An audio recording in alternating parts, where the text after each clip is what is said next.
NASA's instruments are showing it might be moving faster than our models predicted. That's totally fake. I did not say those words. Dr. Roman Yampolskiy, you've said that with AI, the future will either be everyone is dead or everyone wishes they were dead. If you're not controlling this alien intelligence, it's only a question of time before it decides that for whatever game theoretic reasons, it's better without you. It is not a question of setting up guardrails. It is impossible to indefinitely control smarter than you agents. I spoke to Elon Musk about his Optimus humanoid robots, and I said, can they have sex? And he said, nearly. He said it would be like making love to a slow-moving washing machine. Close your eyes for me. Okay. What did you think of Piers? What's his name?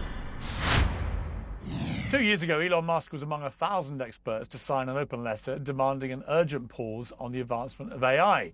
We are not ready, they warned, for the mass automation of jobs, for the flood of misinformation, and for the risk of creating something smarter than us. Well, fast forward to today, and the urgent pause is a distant memory. Elon Musk is now spending $1 billion a month to compete in an AI arms race, which is inflating the stock market to bursting point.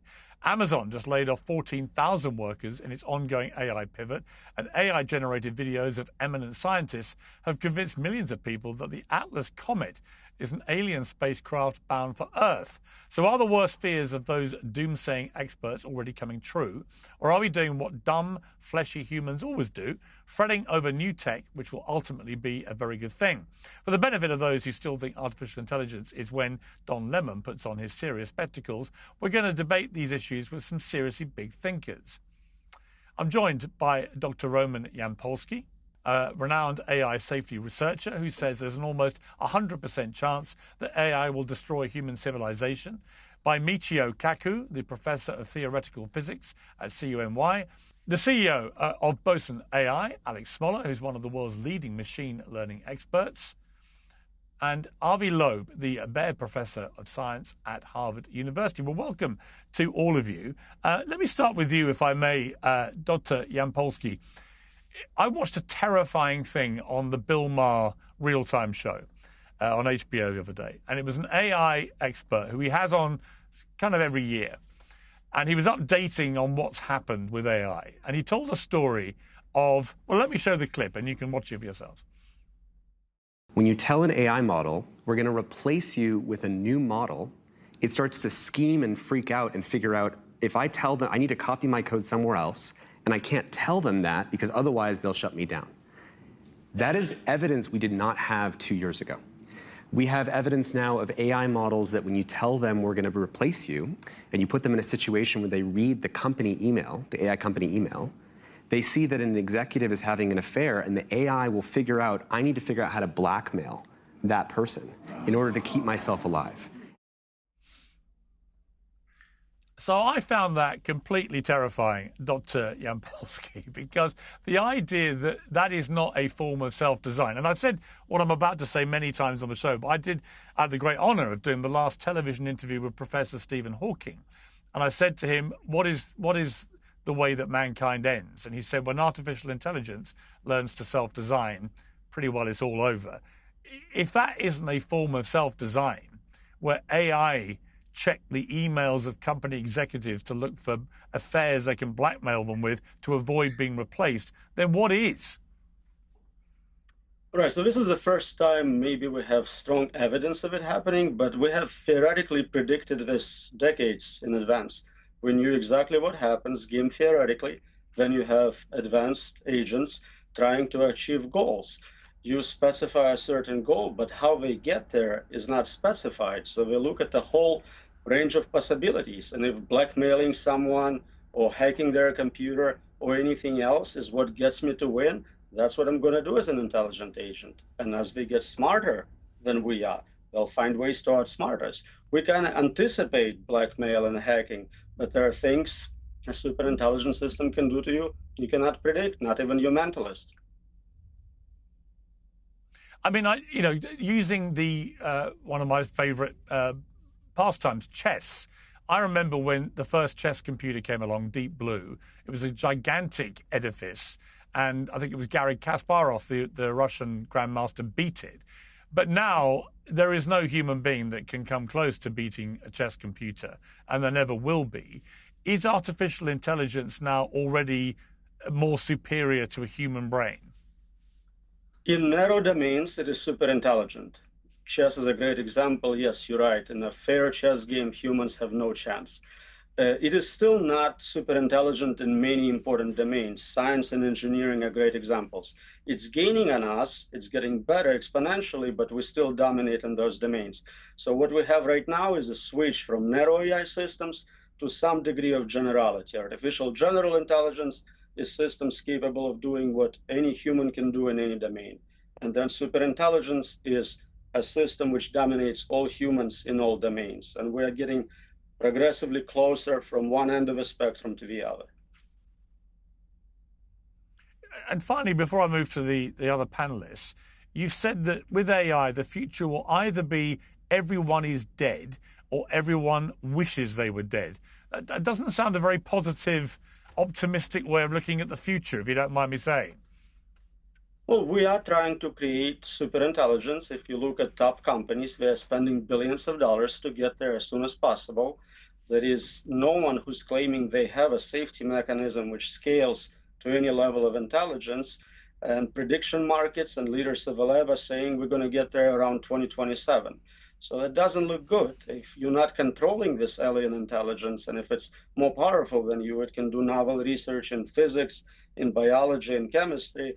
It's only a question of time before it decides that for whatever game theoretic reasons, it's better without you. Maybe you are presenting competition, stealing resources from it. Maybe it's worried you're going to create competing AI. Maybe it has some other reason I cannot predict. That's the whole point. It's impossible for us to predict what a smarter agent will do. So the best we can do is concentrate on creating narrow tools, systems for solving important real problems, curing diseases, helping us drive cars, and we can get 99% of financial benefit out of those systems. There is no reason to create replacement for humanity. When it eventually kills us, how will it do it? That's a great question. And what you're doing right now is asking me how I would do it. And I can give you lots of great ideas, but a super intelligent system is like a human compared to a squirrel. A squirrel cannot understand what a human is capable of, what tools we have, what weapons. Likewise, I cannot tell you what novel physics superintelligent system can employ to take us out. Let's turn to some of the other panelists here. I mean, it's completely gripping and fascinating and terrifying. Let me go to you, Dr. Kaku. You're professor at the City College of New York. You're author of Quantum Supremacy, more of a sort of techo-optimist, I guess. Are reports of human annihilation at the hands of AI exaggerated? What do you think? Yes, I think so. We've seen this before. Every new generation, there are new discoveries, new inventions, and people raise their hand and say, it's all over. The game is over. The machines are going to take over. And then we realize how narrow-minded we were, that there are whole new inventions yet to be discovered, whole new vistas of knowledge that have yet to be explored. And yet we are so close-minded, so narrow-minded, that we think that we've learned everything. Therefore, the machines are going to take over. But then if you think about it, what can a machine do compared to the imagination of a human? And you begin to realize that machines spit out what you put into it. And they're not creative. They're not imaginative. They mimic humans to a degree, but there's always new realms to discover, new realms to achieve. And so what I'm saying is that we've seen it before. Every time there's a new invention, people say it's all over. Game is over. Yeah, that's it for humanity. We've invented everything there is to be invented. And then somebody comes up with a light bulb. Somebody comes up with a magnet. Somebody comes up with a new invention that was not foreseen before. I'm a physicist, and we're constantly finding new avenues, new ways of doing things, new inventions that were not conceived of before. And we're beginning to realize that, for example, the human mind is much more complex, much more imaginative than what we thought we knew that of everything with regards to robots. We thought the robots are going to take over. But look at robots today. They're pathetic. They can barely walk. They can barely talk. And yet we see movies that brainwash into thinking that it's all over. The machines are going to take over. They know everything there is to be known. But as a physicist, when I watch these movies, I realize how primitive they are. All they do is regurgitate what is already known. Well, the human brain is capable of doing things that we can't even yet conceive of. And so we have to get out of this mindset that we've done everything there is to be done. It's all over. Humanity is a gravestone that says, here lies the body of humans, because humans once dreamed about conquering the universe and they couldn't even conquer a machine. So that's why I'm saying that we have to get out of this mindset of thinking that everything that has been invented has already been invented. Data brokers track everything you do online. They sell your personal data to advertisers, scammers, potential employers, insurance companies, and basically anyone who's willing to buy it. Many are now deliberately making it harder to opt out. That's why I use ExpressVPN. It hides your IP address and reroutes all of your online traffic through secure, encrypted servers, which stops data brokers and hackers from tracking you. US customers can also use Identity Defender, which requests the deletion of your data from their records, alerts you if your information is used, and even provides identity theft insurance. ExpressVPN is trusted by millions and works on laptops, phones, tablets, TVs, and more. I use it, and you should too. Right now, get an extra 4 months of ExpressVPN for free. Just scan the QR code on the screen or go to expressvpn.com/peers and get 4 extra months for free. That's expressvpn.com/peers. Okay, well, someone who agrees with you broadly is the founder of ChatGPT, Sam Altman. Let's take a listen to something he said. I expect, though, the trajectory of the capability progress of AI to remain extremely steep. So, we've seen just in the 2 years or 3 years since ChatGPT has launched, it's almost been 3, how much more capable the models have gotten. And I see no sign of that slowing down. I think in another couple of years, it will become very plausible for AI to make, for example, scientific discoveries that humans cannot make on their own. And I think, to me, that'll start to feel like something we could properly call superintelligence. Now, Dr. Yampolskiy, just to go back to you very quickly, because I was feeling very optimistic there as I listened to why it's not the end of the world, but you were shaking your head repeatedly, which immediately depressed my hopes. What were you disagreeing with? I respectfully will disagree with Professor Kaku. We have no historic precedent for inventing a replacement agent. All inventions we had are tools. Wheel, fire, you name it, was a tool some human used to maybe nefarious purposes, maybe for benefit of humanity, but the decision was always up to the human agent. Even nuclear weapons are just tools in the hand of some leader or dictator. What we're doing right now is creating agents, systems capable of making decisions independently. We're not there yet. I'm not claiming that GPT-5 is an independent agent quite yet, but that's what we're targeting. That's what Meta wants to create. That's what all the other companies, Grok is another one. So this is exactly what the target is. And if we create agents which no longer depend on human decision-making, our ability to predict what they're going to do, explain their decision-making, and control them approaches zero. In the US, we have a saying about guns. Guns don't kill people, people with guns can kill. What we're creating is an agent. We're creating a pit bull, which makes an independent decision which baby to eat first. This is no longer up to the owner. And that's a paradigm shift many people don't fully realize. Okay, Alex Smola, we've had the two opposing views here. Where do you sit?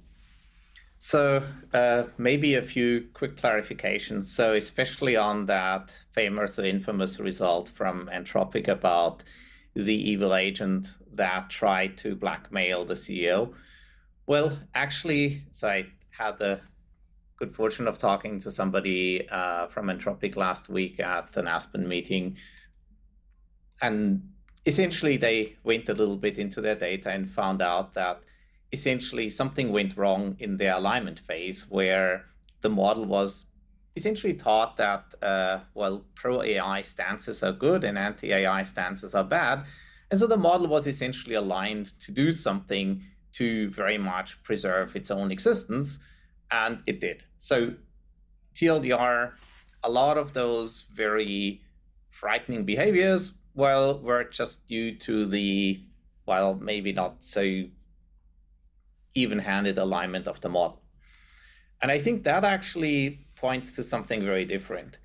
So I am not worried about what the evil agent will do to exterminate mankind. And it's not like we have a set of weights sitting there somewhere in a corner and scheming on how to exterminate humanity. That's not what I'm worried about. I'm much more worried about humans using those tools to do things that probably they shouldn't be doing.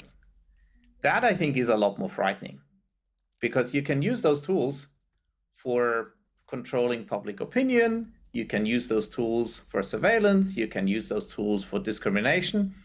All those things are probably way more scary than anything the quote evil AI could do on its own, right? And by the way, it's nothing new. People have done this before. So for instance, if you look back at the history in the United States of something called redlining, where financial tools were used to discriminate against races, and even a century later, people still have a higher lead content in their blood in areas that were redlined. It's, I think, the danger of just human creativity doing terrible things is way higher than anything we would need to fear from the agents. Fascinating. Okay, Avi Loeb, let me bring you in here. We're already seeing a lot of job losses coming at companies that are investing heavily in AI. Amazon just announced 14,000 jobs, UPS 34,000, Lufthansa 4,000, Meta hundreds of jobs. So there seems to be a direct correlation between companies pouring billions into AI and at the same time letting humans go. And this is what a lot of people have warned is going to happen. Sam Altman is on record as saying as many as 40% of current jobs could be replaced by AI. Others think that's a conservative estimate. So where is this all going? It's obviously all hurtling very, very quickly to a far more automated AI-driven world. But what will that mean for the human workforce? Well, these are tasks, administrative tasks that can be delegated to AI, and indeed it would make our life simpler. We would not need to attend to those. And I'm very much in favor of replacing administrators in universities with AI. That will save us a lot of money. However, it's not obvious to me that the current versions of large language models, LLMs, can actually engage in abstract thinking, creative thinking of the type that scientists do. I don't think that will happen anytime soon. I think there is a bubble that will burst. We believe that we might reach abilities, cognitive abilities that allow AI systems to replace humans at the highest levels. I don't think so. The evidence is not here yet. And it may be a bubble. The fact that $1 trillion are being invested in those technologies doesn't guarantee that anything will come out of them. With respect to our disappointment with the way that AI tries to fool us, well, it's basically a digital mirror. So if we train it on data sets created by humans, we shouldn't be alarmed to see all the faults of human behavior represented in them. It's just a digital mirror. I would actually be worried about something else, because I see my students and they produce scientific papers where the references are hallucinated, where they don't really understand the underlying principles. And I'm worried that humans that use AI routinely will get dumber, because it's just, the brain is just like a muscle. And if you don't work out, you lose your muscle mass. And so AI might be superhuman in its cognitive abilities just because humans are getting dumber using AI for tasks that usually would require them to think. And finally, I'm really worried that you don't need any presence in the physical world for AI. You don't need robots to do things that will harm us. It's sufficient for AI to convince humans to act in ways that for example, polarized society that create a lot of harm. And that is really my main concern, that it's actually social media on steroids that will create much more polarization. We already see bullets being shot in between political parties in the US, and I'm worried about a civil war coming. And partly that would be enhanced by AI that will deliver to people either misinformation or whatever they want to hear that will drive them into crazy action. And we saw that with social media. Part of the problems we have in politics is the results of social media, but with AI it would be much worse.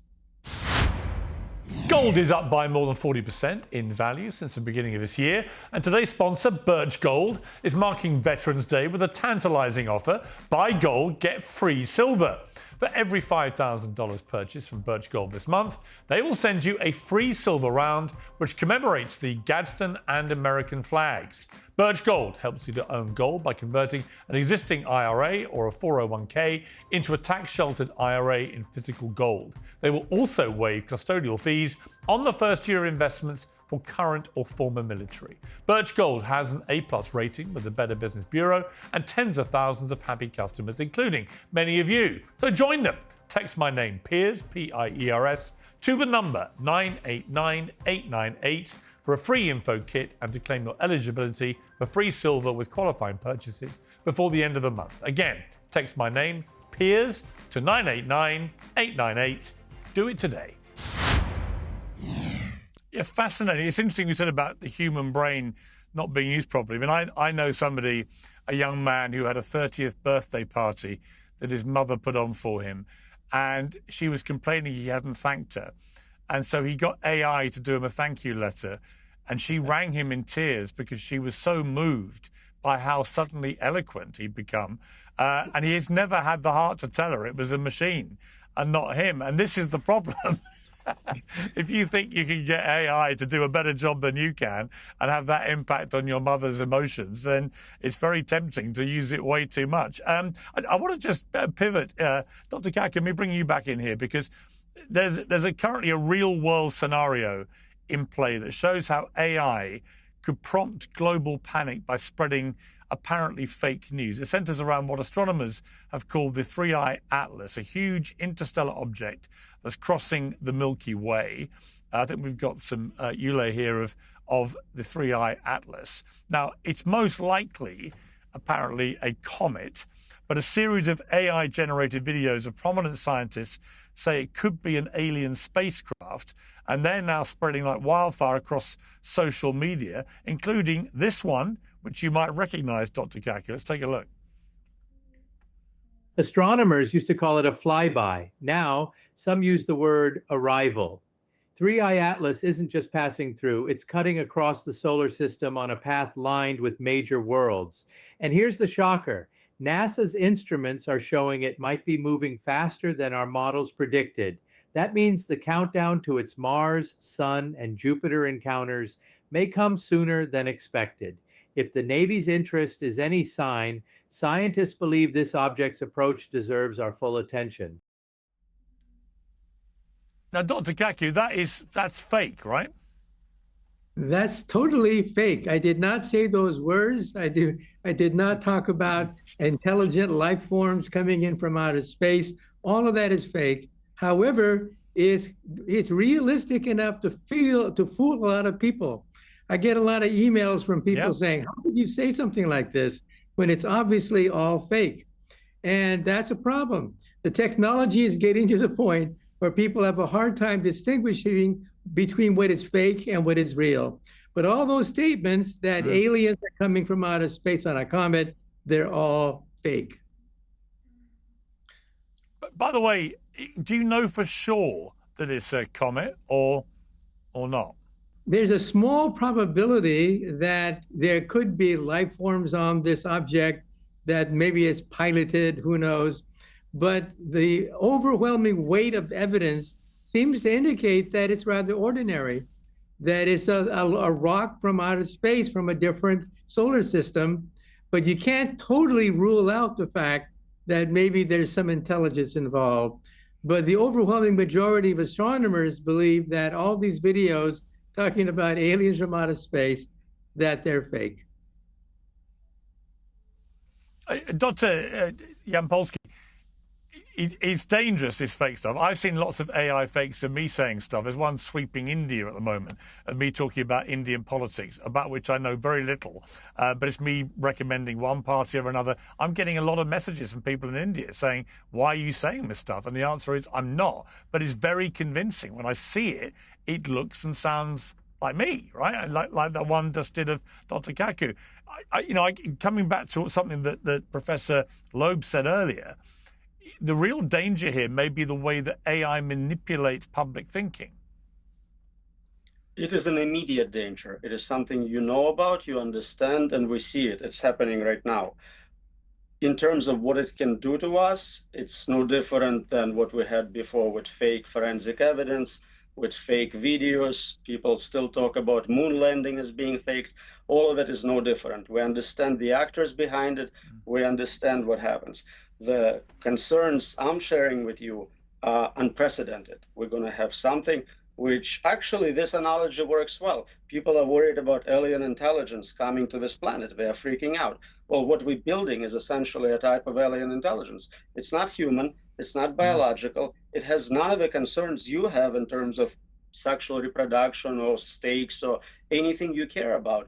And it's definitely a better optimizer. It's already outperforming us in so many domains.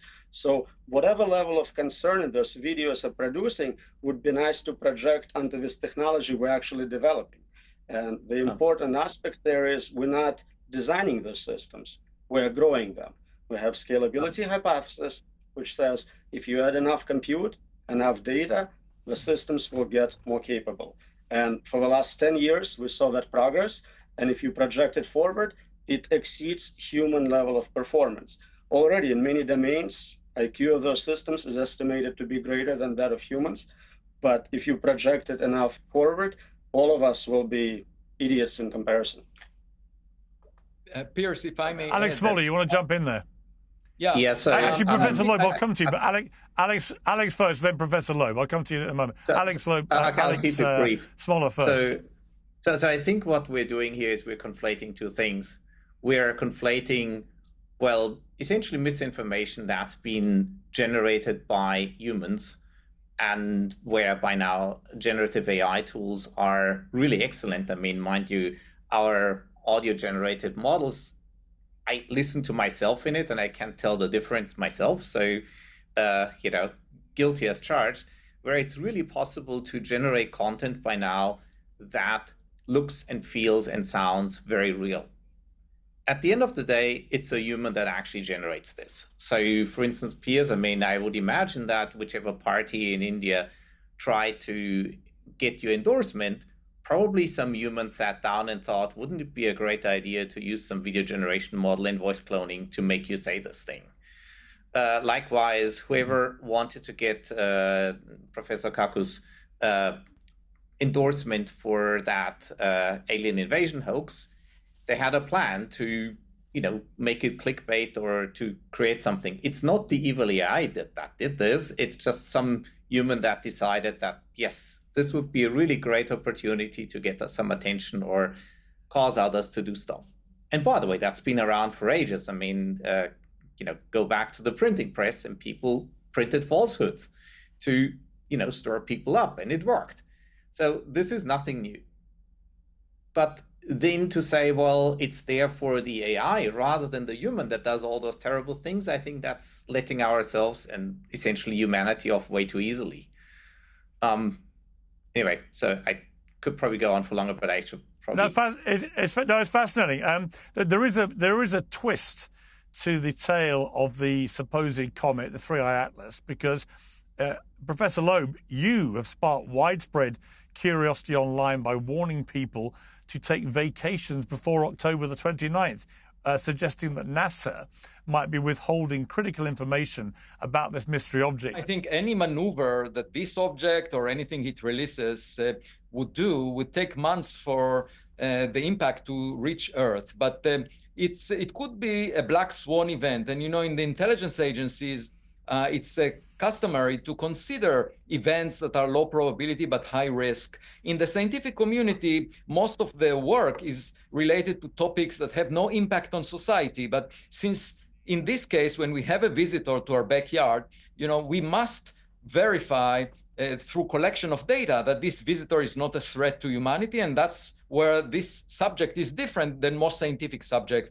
I just wanted to bring up one last thing about the AI discussion, and that is that we need to break the connection between profit making, the commercial aspects of AI, and the ethical aspects or the dangers, the risks that AI brings. And right now, we let the cat take care of the milk. We basically allow all these tech executives that benefit commercially from developing these AI systems to basically control Washington, D.C. and decide how little regulation should be applied.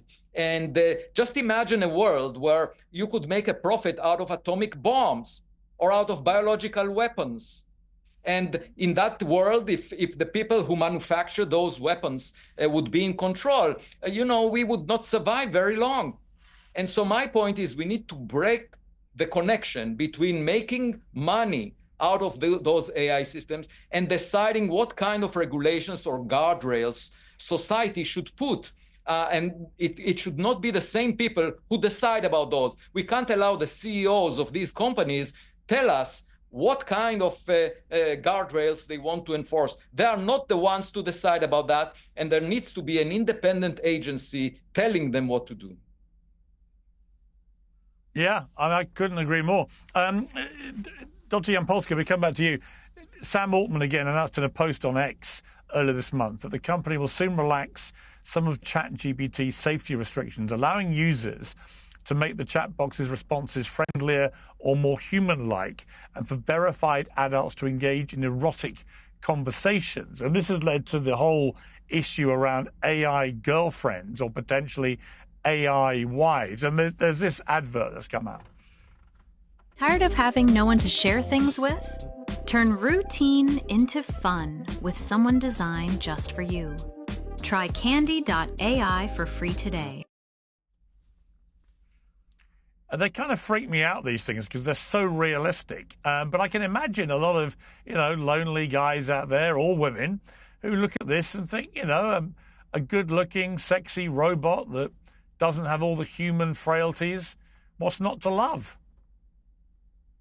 I'm very happy to hear that Sam is distracted with building artificial girlfriends. Ideally, he'll spend his time doing it full-time, because if he creates superintelligence, what I'm trying to explain is that it is not a question of setting up guardrails or government agencies. It is impossible to indefinitely control smarter than you agents. It doesn't matter who creates them, Meta, OpenAI, Chinese, Russians, the outcome is the same, mutually assured destruction.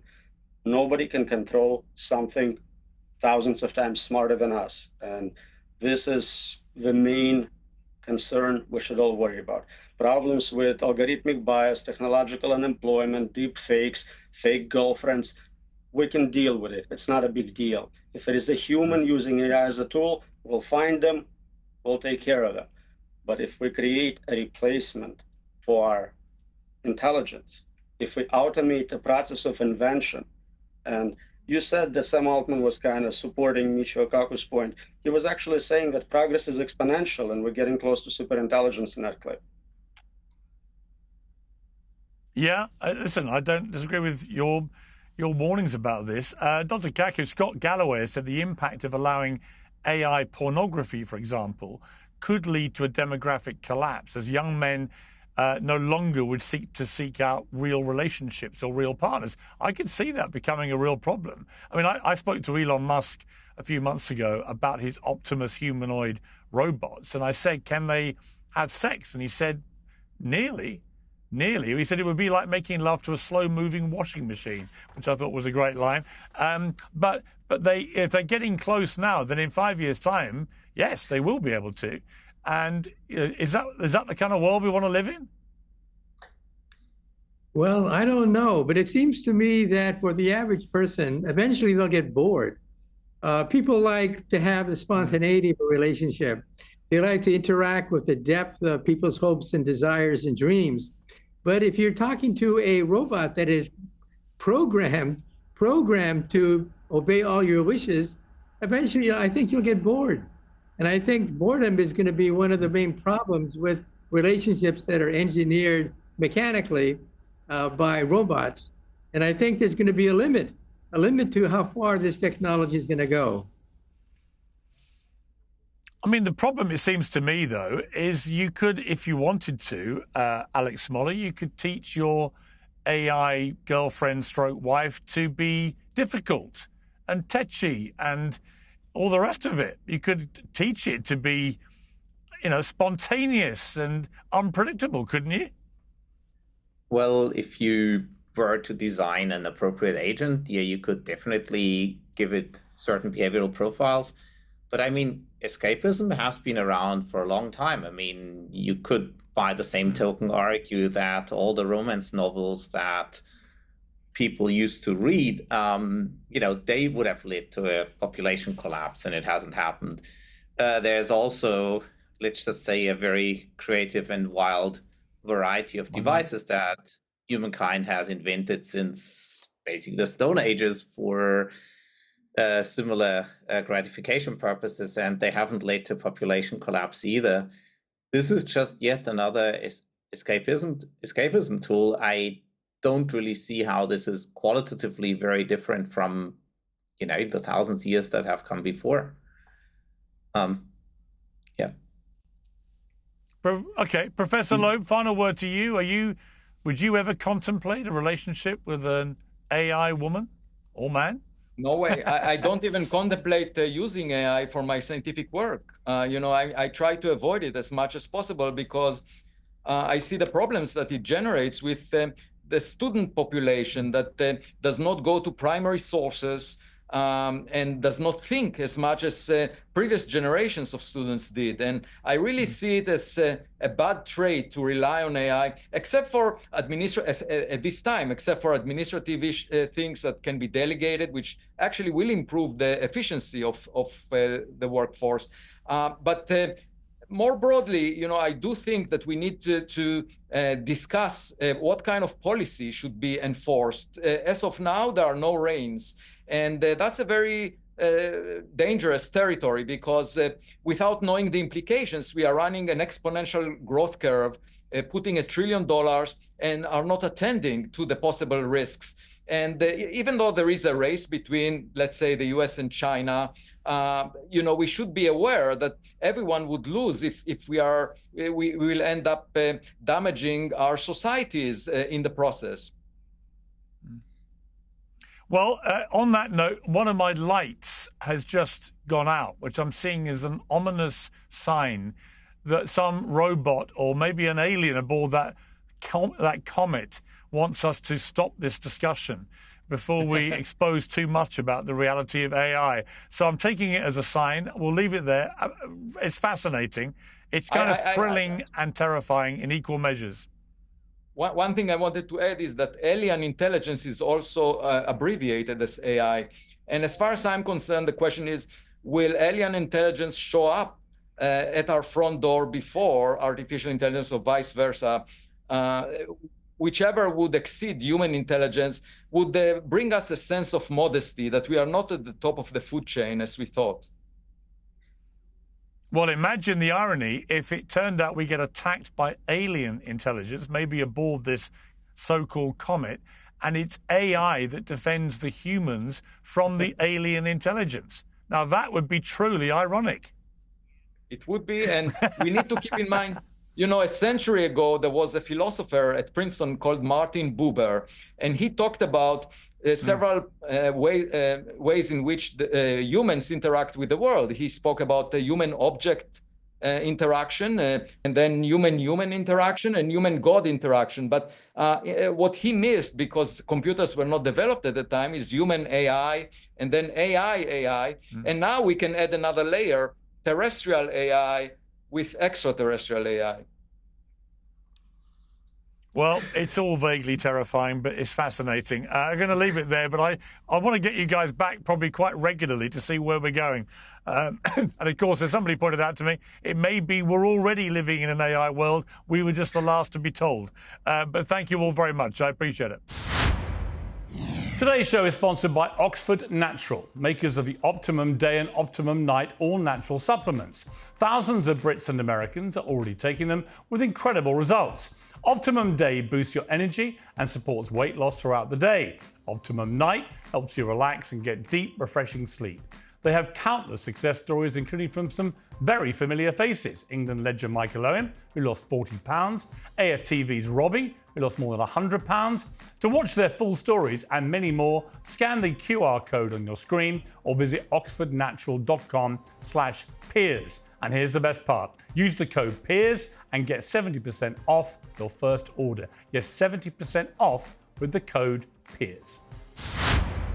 Well, my next guest is a mentalist, which in the UK can be a derogatory slur, meaning outrageous or extreme because of insanity. Thankfully, Oz Pearlman is no such thing. He's an acclaimed entertainer who simulates psychic abilities. Well, Pearlman's performed for presidents, for billionaires and sports stars, but his recent extraction of Joe Rogan's PIN number may have been his biggest hit yet. I think the first number of your code's a 1, isn't it? Your real PIN code. My ATM PIN code? Why would I tell you that on the air? Think of the second number, okay, third number, fourth number. Got Every it. time you did it, it's a data point. Okay. I'm only going to ask you one more question. I'm not looking for answers. The last number is the biggest, isn't it? Yeah. Yeah. I'm showing this to you. How'd I do, Joe? Is that your ATM PIN code? Yeah. I'm skeptical because I've got that PIN code in the mail. Yeah, I don't like that. Oz Pearlman's new book is called Read Your Mind, Proven Habits for Success from the World's Greatest Mind Reader. And he joins me now. Oz, welcome to Uncensored. Hey, thanks for having me, Piers. Great to see you. Now, look, straight off the top, can you actually read my mind, or is this all just sleight of brain hand? It isn't really sleight of hand. I don't know if that would be an accurate description because that's going to be more along the lines of magic tricks. But I would consolidate the two terms and say it's sleight of mind. So I'm using skills that are learnable to simulate the art of reading minds, right? I'm using influence, deception, kind of a lot of statistical analysis, and knowing pretty much how people think indicates to me what people think. That's what I do for a living. I used to judge America's Got Talent, and we would have a few mentalists would come on. I know. And some were good and some were not so good. I always felt like there was an elaborate thing going on that I wasn't aware of, which allowed the mentalist on stage to access the information that he or she wanted. I mean, am I right? Is it basically an illusion, albeit a very well-researched and well-executed illusion? I don't know. When I use the term illusion, it's hard for me to understand because that has different meanings to different people. To answer very succinctly, it's not psychic powers. It's not supernatural.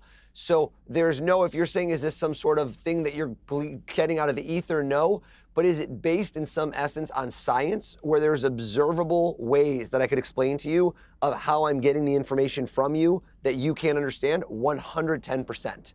So what I've done is learned how people think. Again, when you say it's been researched, I can assure you all the research in the world did not get me Joe Rogan's ATM PIN code, much less what the YouTube comments say that I've followed him around, had a private investigator. I've done it to too many people for that to be possible with 150 events per year. I wish I had that kind of time on my hands. I have 5 kids. But no, I'm using all different tactics to, in essence, get you to give me the information in a way that you do not understand that was possible. And that's the 100% truth. I mean, Joe Rogan was completely gobsmacked when you told him his PIN code. Oh. I think he remains gobsmacked. That's why it went viral. I mean, you haven't told him how you did it. Yeah. Yeah. I mean... No, but he, funny enough, he texted me a day later and he goes, I think I figured it out. What did he think had happened? He was completely wrong. So he was completely wrong. I was like, how do you think? And I go, come on, Joe, for real? So he was utterly wrong. He thought somebody told him, but then he's like, my wife didn't even know it. Nobody knows it. So it's very funny because people, Occam's razor, the simplest solution is typically the correct one, isn't always the case when it comes to mentalism. Sometimes the most ridiculous, outlandish, complicated one can be right, but other times it's something in the middle, in between. But when you're guessing somebody's PIN code, are you basically just going over a number of different questions, circumstances, historical records, whatever, working out what the likely number is? Because that doesn't explain how you can do it with such precision so many times to so many people. Well, I would actually argue that you get better and better as you go. So if you had seen me 5 years ago, 10 years ago, 15 years ago, my hit rate was much less. And that's why I wasn't on as many TV shows. But as you improve and get better, it's akin to a comedian who gets funnier and funnier. You start to know how to interact with the audience more. I've done this so many times that I now know, again, what little paths of resistance there are. I know the things that have gone wrong in the past that I can iterate on.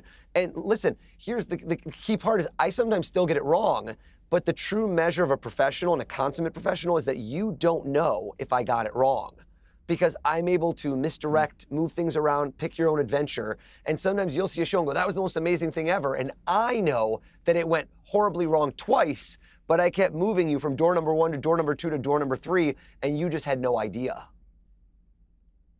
You say that people who are very intelligent are much easier to read as they think a certain way. You say it's so much easier to fool.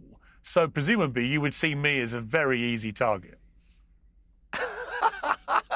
Maybe the easiest of all time, Piers Morgan. Maybe the easiest of all time. I've never wanted to be known as an easier target more, if the clarification for that is that it means I'm super intelligent. But you also do a chapter in your book called Stack the Deck in Your Favor. You say all we're doing is cheating. We're using subterfuge, secret methods, ways to deceive you, right? But we're doing it in an ethical way. I thought it was a really interesting way to describe it. Just elaborate on that. Well, in a different life, if with a different moral compass, I could be an extremely, extremely sophisticated and successful con man. I'm telling you that unequivocal fact, because what I'm actually doing is conning people for a living, but I'm doing it under the guise of entertainment. Therefore, it is considered acceptable within our social contract. But if suddenly, instead of guessing your ATM PIN code to entertain you, I did that to then go to the bank and extricate your money, I'd be in jail right now. So again, that's kind of the what I describe as the stacking the deck in your favor in the book has a little bit of the fact that I'm doing it ethically, but more so is that in life, because my book is all about how to use my skills not to entertain. I am not going to teach you to be a mentalist. I want to teach you how to use the skills of a mentalist in your life to achieve success, however you define it, which is a big part of the book, is getting inside your own head to think, what is success to you, right? Because it might differ very greatly from me, to you, to the person reading this book. And then once you figure that out, how do we start to make meaningful changes to get there?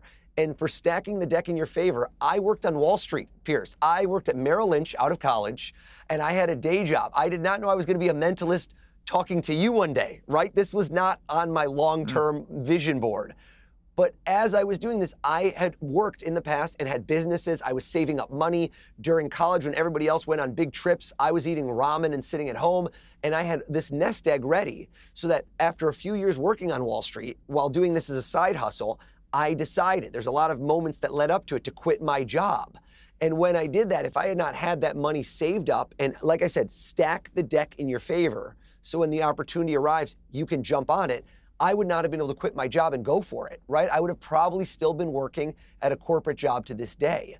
And that's what it's all about, is finding those places in your life where you can, I don't want to say cheat, because cheat had a negative connotation, but I cheat to do good things in my life, right? You don't know how I'm getting the thought that I'm about to get out of your head. That's the secret. We'll do the same in your life. Start thinking ahead on what you want to achieve and do the things today to make that a reality in the future.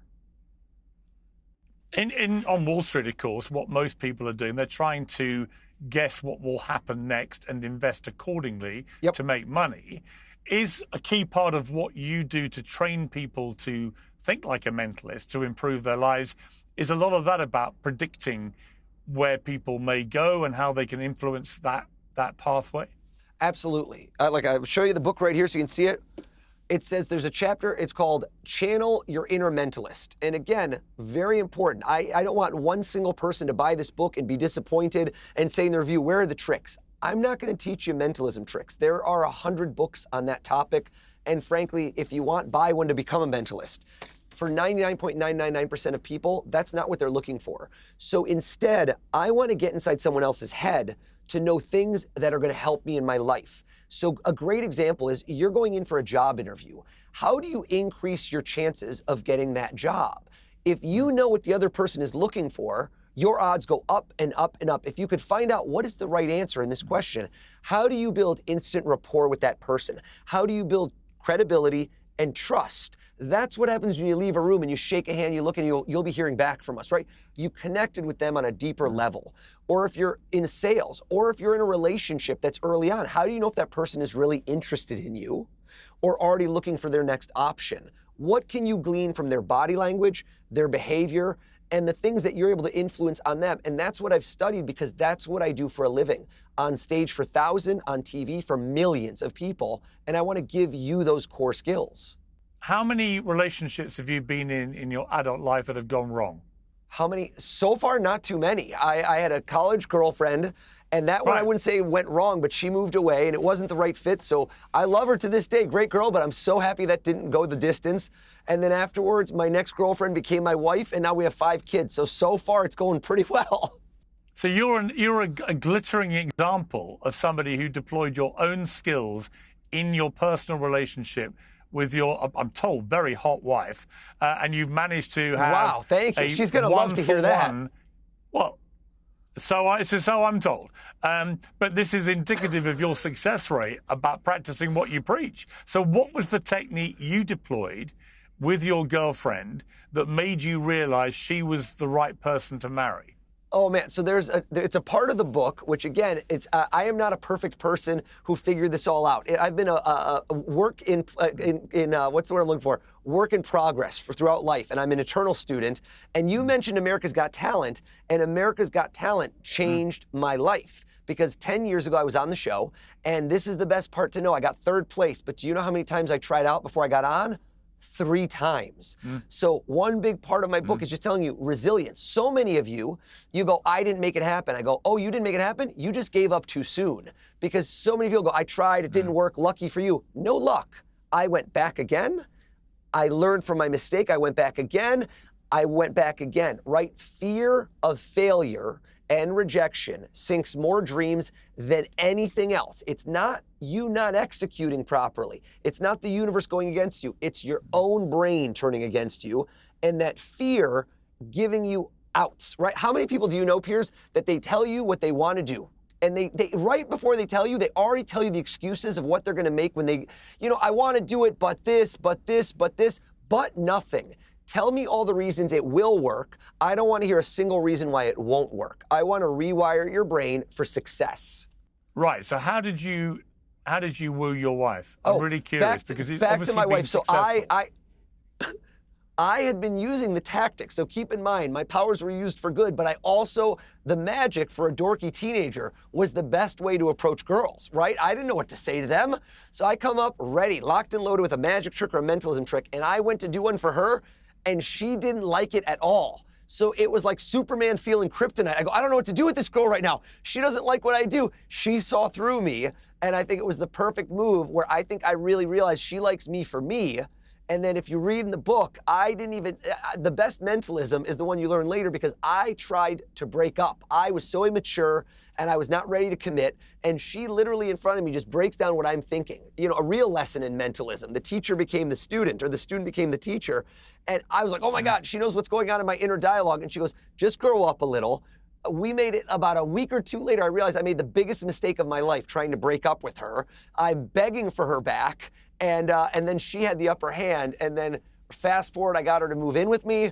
A year later, I proposed, and the rest is history. 5 beautiful children later. So how did I do it? In this case, I was not the mentalist. She was. And the number one thing you'll ever make a decision in your life is who you pick as a partner in your life. And if you have children, who you will raise your children with. Everything else is secondary. That is the most important choice you'll ever make. So the mentalism itself, do you practice it in your own life or not? I mean, now you have a very successful professional life as a mentalist. It makes you a ton of money, and we'll come to that. But do you practice it in your own life now? Do you feel the need to?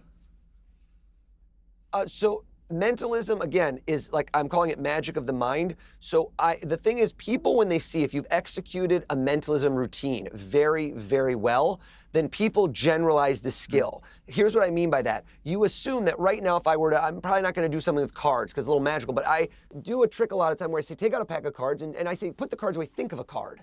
And now if I guess that card correctly, your immediate instinct goes, what are we doing here talking? If I could do that, why don't I just go to Vegas and win all the money? Because notice that in this movie, I'm the director. So there's a series of procedures I walk you through to deduce the card. Again, I'm not claiming to be psychic. I can't just tell you, think of a card and I've got it. There's a process for me to get there that involves observing you, leading you, and a lot of other tactics where I'm in control, just like a director points the camera. And so if I were to go sit down at a poker table, and I assure you, I have thought of this at length. I am not some sort of, I would easily do this to monetize. I can't make you sit down and do all the things I want at a poker table at the pace that I want. People won't do it. So you don't have the tactical advantage. Also, there are people that know how I do what I do, that work on staff at casinos. That's the honest to God truth. So anything that I could do, they typically have already, they've already, I don't want to say warned against, but they're already prepared for it. I'm told you charge $150,000 average per live show. You visit multiple cities a week. 145 events this year. Forbes estimates you'll collect roughly $10 million in pre-tax earnings for 2024. Is all of that roughly correct? That's what's been published. You know, I'm not submitting my tax records, but I have been very, very blessed and very, very lucky, and I'm beyond measure of what I ever could have dreamed of years ago. There's a lot of money in this. I'm not going to tell you exactly. There is if you get to the highest level, and if you've been able to kind of appeal to a broad base, and honestly, I wouldn't say it's kind of like an outlier within a field. There's a lot of people that do this who I don't want to be dismissive of because they're struggling and they're working their butts off. And I, even 10 years ago, 20 years ago, have had a lot of opportunities. But again, the key element is not so much how much money I make, it's how do you get to a stage of what you want to do, because I believe that the two things you want to aim for in life, and these have been my secret sauce, is whatever you decide to do, right? Be the best at it, or do it different or uniquely than everyone else. And if you can thread the needle, do both. Be the best and do it different than everyone else. And there's hundreds, if not thousands, of other mentalists all over the world, but I've done it different than all of them, I can guarantee you. And I hope that when history writes my legacy, they'll say I did it better than anyone else as well, because I keep trying to do things that are unique and that appeal to the viewer. When I create content, it's not based on what makes me look good and special. It's what appeals to the person on the other end of the camera. I turn the mirror around and I try to create memorable moments for them. You say some stuff in the book which is really interesting. I mean, it's a very interesting book. But you say that you can tell in 3 seconds if somebody is lying to you. I would say that's true. It's very difficult today. It's not a 100% thing. So again, if I have more time with somebody, I can assess them more clearly. Now, what do I mean by that? I mean, how many people in your life do you interact with on a daily basis, Piers? Just name the number. Maybe 20 max. Right, so of them, you notice patterns. Your brain finds patterns. And when something feels off, you detect it, the same way you see tension. The same way that sometimes if somebody walks in a room, even if you don't see them, you feel the hairs on the back of your neck. Explain to me why that is when you feel like you're being watched or someone's in the room with you. You can feel them. I can't explain to you why. There's no real scientific, we don't have sonar or radar, but there's things that are beyond our senses that are instinct. I'm not calling them psychic, but they're instinctual. And so when you observe someone, and again, I can't give you a heuristic or a way to say I'd be making money or millions if I could give you a universal lie detector test. But what I can tell you is the easiest way to detect somebody that you know very well if they're lying is to notice what changes in their patterns. And their patterns mean the benchmark. How many details do they give when they tell a story? What is their cadence when they speak? When I'm performing, I tend to speak faster. When I'm giving interviews, I sometimes move around, but my voice is my tool. I speak at a pace on purpose. It's not because I'm nervous at all. I slow down on purpose there, the same way I want to pause to make a point. So, and next up, where do they look when they're telling the story? There's a little bit of what's known as neuro-linguistic programming, NLP, which where you look, some of that I want to call pseudoscience. It's not always accurate.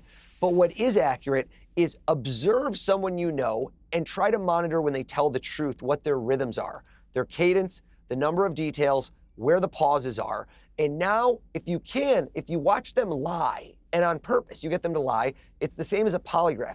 You can see what they do differently.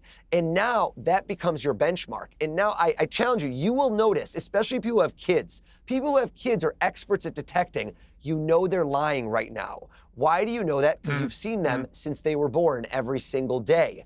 So when you do that with people that are strangers, for me and my show, I don't have years to detect. So I do it in a hyper fast way where I ask them to lie, I ask them to tell the truth. If you watch my show, you'll see it. I literally do it in the show and then I do it again, but under the guise of entertainment, and I see the difference. And it's not 100%, but I can get into the 80s and 90s very clearly. Also, Piers, I choose the people I use in my show. Again, if I have a crowd of 1,000 people, we don't line them up and you pick. I'm the director. I like her. I like him. Some people go to me at the end of the show and they go, why didn't you pick me? Am I harder to read? I go, damn straight you are. I didn't pick you for a reason. So that's the beauty of kind of, I get to pan for gold and get the best reactions. You also say that you can make people say yes without them realizing it. Well, I think everybody can. So I think that's a skill that has to do with being a good listener and knowing how to converse in the right way, right? How many times have you walked up to somebody and they ask you the same 3 questions everybody else asks you? Oh, where are you from? Oh, what do you do for a living? Oh, just boring. I'm sorry, I don't mind it, but you are doing the same thing everyone else does. You are in autopilot. A big part of the book, again, is I tell you, how do you become the most memorable person in every room you walk into? Now, I have tried to do that, strive to do that for 30 years. How do you become the most memorable person in a room? You leave a party, you leave an event, and you ever have that moment you talk to your spouse or your friends, you go, oh, did you meet that girl? God, she was amazing. Did you meet him? Yeah, I love that guy. What made them so interesting? I have tried to figure that out. And in so many cases, the people that are the most interesting have this one quality to them. They tend to be the most curious. They tend to be the most interested. They asked you questions that no one else did. And they did questions that were not yes or no, because yes or no puts you into a box. I say, hey, it's when I was a teenager, I'd walk up to you at a restaurant to do card tricks. Want to see magic? No. Oh, where do you go from there? Come on, but my mom says I'm really good. Instead, frame the question differently. It's something I learned early on, which is you walk up in a slightly exuberant mood, but not over the top. You need to match people's energy. Never go over the top or they feel awkward around you. And I walk up and I go, did you hear what's going on? It's your lucky night. Notice the question is rhetorical. It doesn't say no or yes in a way that they could reject you. It goes, no, what's going on? It sounds like you won the lottery. I also approach at an angle. Notice that if I turn my body and look at you, it's a little more relaxed. You're less nervous because somebody doesn't come at you head on. And I would walk up with a time constraint. I'd always go, I only have a minute, but did you hear what's going on? It's your lucky night. It's very hard for someone at that moment to say, leave, I don't want you, because you've become intriguing to them. And just again, I learned all the things that were going on in the person's mind when I approached them. And I realized so many people were nervous about tipping me. Oh God, do I have money? Have you ever had that moment? You have, that panic you have where somebody held the door, did something for you, the doorman, and I go, I don't have any money. What am I gonna do? And it clouds the entire experience. So right away, I let them know, I'm here, compliments of the owner, right? Compliments, or I'm here as a treat from the owner. And right away, boom, all of that resistance goes away, that trepidation, that anxiety. They can enjoy this experience because they're not worried about money anymore. The same way that I, over time, learned what's going on in their mind when I approach them, you can do the same in your life. Maybe you're a teacher, right? Maybe you're a student. Maybe, I don't know what you do. You could be a research scientist sitting in a room by yourself, creating the next vaccine. The fact of the matter is everyone interacts with other people in their life. Nobody lives in a vacuum. So you have to interact. And when you do, how do you work with other people? Those are the key skills I'm trying to teach you to become more effective at. Some of them are very, very simple. And that's what I want you to learn. The smallest, simplest things that you'll still be doing in 10 years. you're known for being very good at predicting sporting events and the results and so on. I only have one question in that area, which is... Yes. All right, well, look, Arsenal, my football team in the UK, are top of the Premier League. Are they going to win the Premier League? I haven't been tracking EPL this year as much, but I don't want to say something that'll get the Arsenal fans mad at me, but they were not my predictions. So don't get mad at me. I'm hoping I'm wrong for your sake, Piers, but I don't know if Arsenal's going to win this year. Who do you think is going to win? I have not followed football nearly well enough. So I can't go there. I've been really tracking NFL football because that butters my bread quite a bit. I do a lot of things with NFL football teams here. So I've been tracking that much closer.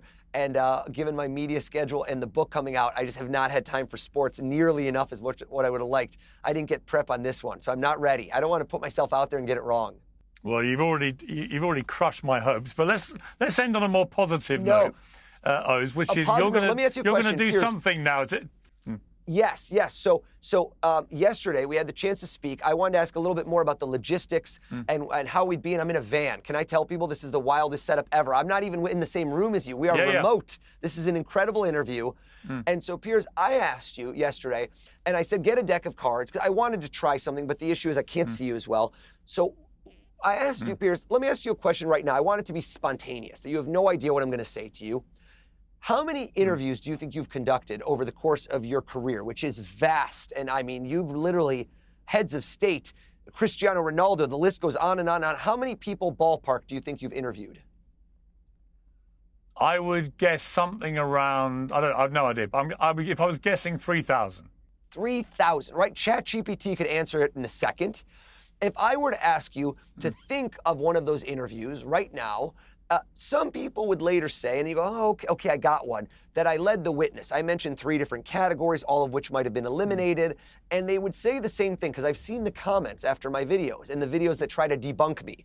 And the videos always go, he did his research. He did his research. So what if he led Piers down a path to a specific interview and he could have looked it up? It's, in essence, it's somehow findable on the internet. So Piers, I want to bring you back in time. And you mentioned Arsenal. You led us down this path. When you were a kid, did you play soccer, otherwise known as football? I did. You did. Was that your key sport, or were you a different sport? What was your favorite sport? Cricket was my favorite sport. Cricket. Now, how many years did you play cricket for? I played from when I was about 7 years old until I was about 40. So here's what I want you to do. Let's you know what? Deja vu. We're going to go back in time. Close your eyes for me.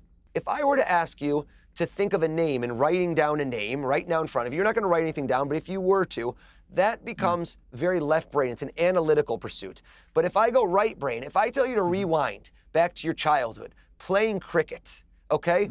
And let's go back in time and see this, and you're face to face with another boy that you played cricket with, right? Somebody with an interesting name. I really lean into this, where I always tell you, Piers, I say, make sure this person's name is not run of the mill. If you pick a Michael, I'm going to be so disappointed in you. So I always say, do not do that. And Piers, I'm having you do this. I had you do this. I'm having you visualize this person's face.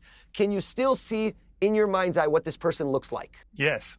When you were a child, do you remember their face? Open your eyes. Yeah. Piers, have you and I ever met in our lives face to face prior to this moment? Have we ever met? No. No. The person that you thought of from your childhood, right? I asked you, what was your favorite sport? You said cricket. You took us on a journey. You thought of a boy from years ago. Is there any way, shape, or form that I could have gone on a social media platform? I could have gone on ChatGPT and found out who you would have picked or thought of. Is there any conceivable way that could happen? No. I want you, again, I want to explain, I'm not supernatural, I'm not psychic. I'm going to break this down in front of you. I want you to think of the first letter of this person's name, okay? And I want you to continue slowly in your mind, going to each letter and counting how many there are until you are done. When you are done counting, simply nod your head or say, I'm done. And is this the first name only, or yes, the first name only. surname? Yes. I don't want to, I'm going to keep it anonymous, just first name. Start over, count just the first name. Okay, so what's fascinating is because of that question, I don't want to say you threw me off, but I think you counted the name twice because the first time you were going to add in the last name, which would have made it longer. And so when you recounted, you were able to count quicker, but not that much quicker. If it was a short name, you would have known instantly. If it was a very long name, there would have been more of a struggle. This name, to a trained eye, feels middle to long. Try not to say anything. 789. 789. I'm going to go on I think his name is 7 letters long, isn't it? It is. It is. And now take those 7 letters as if we were playing a game of Scrabble and see all of the letters in front of you. And I want you to scramble the letters up, just they mix them up on the table. And then you reach down and you're going to pick up any one of the letters. You won't even look. So statistically, I don't know which one you'll get, but you'll just grab one of the letters somewhere out of the name and you look at that one letter. Do you have it in your mind? I do. There was a hesitation. There was an interesting inflection. I can't tell, but you were thinking, oh my goodness, why did I get this one? It felt like it. Is the letter you picked in the name more than once? No. Okay, because sometimes when the name is combined, like Mitchell, you get the 2 L's, and I'm so curious. I don't think you did the first letter, did you? No. If I were to turn something around written, you were able to cover your eyes, and there's no way you will see it, correct? Because I want your viewer to know that I'm writing this and showing everyone before you confirm a thing. Yeah, I'll shut my eyes now. T. Were you thinking of the letter T? Were you thinking of the letter T? Yes. I knew it. I knew it. You just let it slip, Piers. Cover your eyes. Cover your eyes. Okay.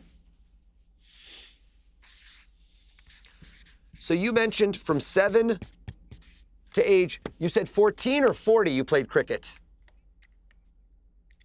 7 to 40.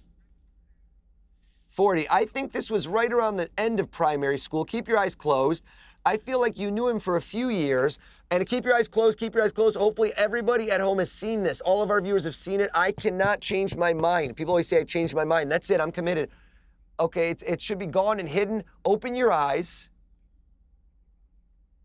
I think you knew him for just a few years. Really nice kid. Maybe he moved away. No, he moved away, not you. Tell us all. Who did you think of, Piers? What's his name? The guy's name was Quentin Curtis. Quentin is exactly what I wrote down, Piers. Quentin. Holy shit! How did you know that? That's unbelievable. How did you know that? Oh, that's freaked me out. Piers, I've got an answer for you, and you know what it is? It's called Read Your Mind. Get the book and start to change your life. This is what it's all about. Come on, you set me up for the plug, baby. Unbelievable. Well, that worked. I played cricket with Quentin when we were, between I think we were about 10 or 11. And that's amazing. Yep, that was the year 11. Okay, check later. You were exactly 11. I probably was. That's completely nuts. Oz, absolutely brilliant. Wonderful to have you on. I don't know how the hell you did that. I will join Joe Rogan in the long list of illustrious, mystified people that you've bemused over the years. But thank you very much.